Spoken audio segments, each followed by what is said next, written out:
ವರಮಹಾಲಕ್ಷ್ಮಿ ಹಬ್ಬ ಅಂತ ಹೇಳಿ ಎಲ್ರಿಗೂ ವರ ಪ್ರಾಪ್ತಿ ಆಗ್ಲಿ ಅಂತ ಎಲ್ಲಿ ನೋಡಿದ್ರು ಪೂಜೆ ವೈಭವನೇ ವೈಭವ ನಮ್ಮ ಬೆಂಗಳೂರಲ್ಲಿ. ನಿಮ್ಗೂ ಕೂಡ ಈ ಶಾರ್ಟ್ ಇಂದ ವರ ಪ್ರಾಪ್ತಿ ಆಗ್ಲಿ ಅಂತ ನಾನ್ ಬೇಡ್ಕೊತೀನಿ. ಬೆಂಗಳೂರು ಮಾರ್ಕೆಟ್ ಅಲ್ಲಿ ಇವತ್ತೊಂದಿನ ಎಲ್ಲಾ ರೇಟು ಗಗನಕ್ಕಿರುತ್ತೆ. ಯಾಕಂದ್ರೆ ಇವತ್ತು ಒಂದು ದಿನದ ವೈಭವಕ್ಕೋಸ್ಕರ ಎಲ್ಲಾನು ಕಾಸ್ಟ್ಲಿ ನಮ್ಮ ಬೆಂಗಳೂರಲ್ಲಿ. ಇವತ್ತು ನಮ್ಗೆ ಹೆಂಗ್ ಗೊತ್ತಾಯ್ತಂದ್ರೆ ನಾವು ಕೂಡ ಮಾರ್ಕೆಟ್ ಹೋಗಿದ್ವಿ. ಯಾಕಂದ್ರೆ ನಮಗೂ ಕೂಡ ಸ್ವಲ್ಪ ಥಿಂಗ್ಸ್ ಅನ್ನ ಪರ್ಚೇಸ್ ಮಾಡೋದಿತ್ತು. ರಾತ್ರಿ 10 ಗಂಟೆಗೆ ಹೋದ್ರು ಕೂಡ ಇವತ್ತಿನ ರೇಟು ಗಗನಕ್ಕೇರಿತು. ಸೊ ಅದಕ್ಕೆ ನಾವು ನಮಗೂ ಕೂಡ ಬೇಕಾದಂಥ ಥಿಂಗ್ಸ್ನ ತರಲೇಬೇಕು ಅಂತ ಹೇಳಿ ಎಷ್ಟೇ ಕಾಸ್ಟ್ಲಿ ಆದ್ರೂ ತಗೊಂಡ್ಬಂದ್ವಿ. ಯಾಕಂದ್ರೆ ವರಮಹಾಲಕ್ಷ್ಮಿ ಹಬ್ಬಕ್ಕೆ ತುಂಬಾನೇ ವಿಜೃಂಭಣೆಯಿಂದ ಆಚರಣೆ ಮಾಡುವಂತ ಬೆಂಗಳೂರಲ್ಲಿ ಹಬ್ಬಗಳಲ್ಲಿ ಕೂಡ ವರಮಹಾಲಕ್ಷ್ಮಿ ಹಬ್ಬ ಕೂಡ ಒಂದು ತುಂಬಾನೇ ಚೆನ್ನಾಗಿ ಸೆಲೆಬ್ರೇಷನ್ ಮಾಡ್ತಾರೆ. ಅದಕ್ಕೋಸ್ಕರ ಈ ತರ ಎಲ್ಲ ವೈಭವ ತುಂಬಿಕೊಂಡಿದೆ.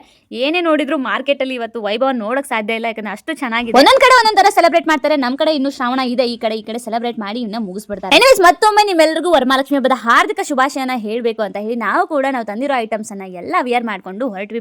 ಬೆಳಗ್ಗೆನೆ ಹೋಗಿ ಸೆಲೆಬ್ರೇಟ್ ಮಾಡಿ ಬಂದ್ವಿ ಅಂತ ಹೇಳಕ್ ಬಂದೆ. ಮುಂದಿನ ಶಾರ್ಟ್ ಅಲ್ಲಿ ಸಿಗೋಣ. ಬಾಯ್.